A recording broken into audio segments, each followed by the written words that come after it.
এই পিঠা বানাতে আটা ময়দা চালের গুঁড়া কিছুই লাগবে না। এই পিঠা খেতে যে এত মজার আর বানানো অনেক সহজ। আসসালামু আলাইকুম সবাইকে। আর এত সহজ আর এত মজার পিঠা আপনারা কিন্তু অবশ্যই চাইলে বানিয়ে নিতে পারেন আমার এই রেসিপি দেখে। আর এখন হচ্ছে ভিতরে পুরটা রেডি করছি, তার জন্য এখানে কিছুটা নারকেল কোরানো দিয়ে দিলাম আর দিয়ে দিলাম ঝোলা গুড়। এখানে যে কোনো গুড়ই ব্যবহার করতে পারেন। আর এখানে নারকেল কোরানোটা কিন্তু ফ্রিজে ছিল, ফ্রোজেন করা। তারপরে এটা একটু ভাজা ভাজা করে নামিয়ে ফেলতে হবে। এখানে কিন্তু আর কোনো পানি ইউজ করব না, এভাবেই কিন্তু ভাজা ভাজা করে নিতে হবে। আর রান্না করতে করতে আপনাদের কাছে ছোট্ট একটা রিকোয়েস্ট, যারা আমার চ্যানেলে আজ প্রথম ভিডিও দেখছেন কিন্তু চ্যানেলটাকে সাবস্ক্রাইব করতে ভুলে গেছেন, প্লিজ তাদের কাছে অনুরোধ রইল চ্যানেলটাকে সাবস্ক্রাইব করে আমার পাশে থাকতে পারেন। আর এখানে আমি 1 কাপ সুজি দিয়ে দিলাম। তারপর এখানে হাফ কাপের একটু কম হবে, এখানে আমি গুঁড়া দুধ দিলাম, স্বাদ মতো লবণ দিলাম।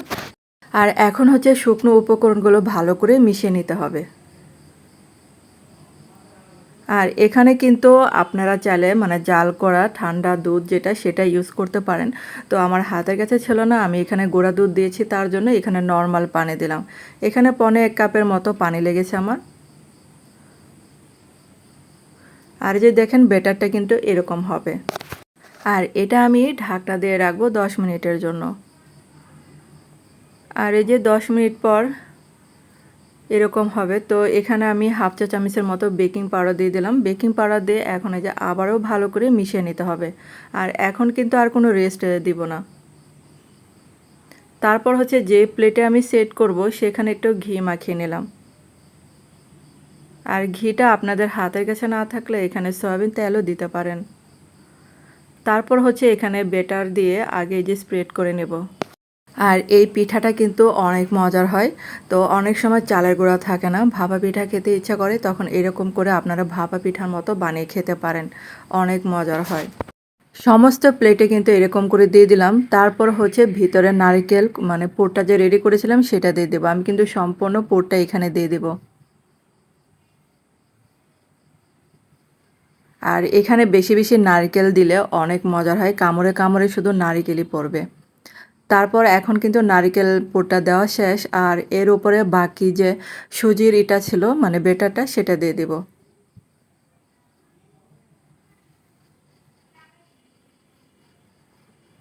আর এই পিঠার নিয়ম হচ্ছে এইভাবেই করে দিতে হবে, ঢেকে দিতে হবে। তো পুরোটা কিন্তু এরকম করে ঢেকে দিলাম নারকেলটা। তারপর হচ্ছে সুন্দর মতো এরকম ঢেকে দেব।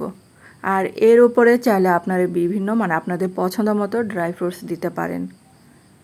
আর এটা হচ্ছে একদমই অপশনাল, এটা দিলেও চলে না দিলেও চলে। তারপর হচ্ছে এরকম একটা স্টিমার পাত্রে বসিয়ে দিলাম আর ঢাকনা দিয়ে ঢেকে রাখবো যে পর্যন্ত এটা সিদ্ধ না হয়। এখন হচ্ছে একটা টুথপিকের সাহায্যে চেক করব যেটা হলো কিনা। দেখেন একদম ক্লিয়ার আসছে। তো এটা কিন্তু হয়ে গেছে। তো আমি কিন্তু এখন এই যে সাইড দিয়ে কেটে নিচ্ছি।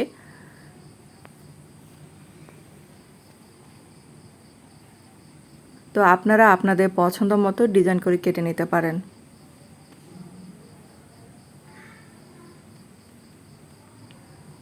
আর এই পিঠাটা একবার হলো ট্রাই করে দেখতে পারেন। তো এই যে দেখেন পিঠাটা কিন্তু হয়ে গেল। আর আজকের এই পিঠা আপনাদের কাছে কেমন লাগলো অবশ্যই বন্ধুরা কমেন্ট করে জানাতে পারেন। আর যারা ফেসবুক থেকে দেখছেন, যদি ভালো লেগে থাকে ভিডিওটা তাহলে লাইক দিতে কিন্তু একটা ভুলবেন না। তো অল্প সময় কিন্তু এই পিঠাটা তৈরি হয়ে যায়। এই পিঠা কিন্তু বানাতে একদমই বেশি সময় লাগে না। যাদের পিঠা বানাতে আলসেমি তারাও কিন্তু এই পিঠা বানাতে পারেন। এটা অনেক সহজ এবং অনেক কম সময় এই পিঠা বানিয়ে কোনো মেহমান আসলেও কিন্তু দিতে পারেন এই পিঠাটা। তো এখন দেখেন একটা ভেঙে দেখাচ্ছি, এত সুন্দর একটা পিঠা আর খেতেও যে কি মজার। তো ধন্যবাদ সবাইকে এতক্ষণ আমার ভিডিওটা দেখার জন্য।